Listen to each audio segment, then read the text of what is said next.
Good day, guys, Marinians. I'm Kate Alia M. De La Cruz, and we're here to discuss about Nepo babies, in short for nepotism. It's a person who gains opportunities and advantages.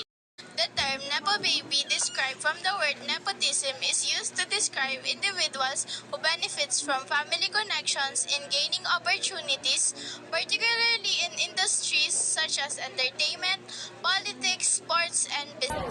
Question: how does nepotism affect equality and motivation among workers or students? I think nepotism affects motivation between or to students or workers by them having a advantage, because when we say nepotism or so-called nepo babies, they are family members of a famous person, so that is what nepotism really means. And of course, them having a advantage, it gives them more chances, opportunities other than people that doesn't have that kind of connection. Thank you.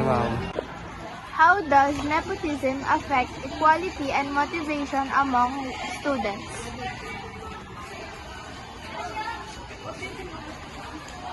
Nepotism, as it defined, it is a favor given to a certain individual just because maybe he's a relative or she's a relative of a higher authority. Right? Right?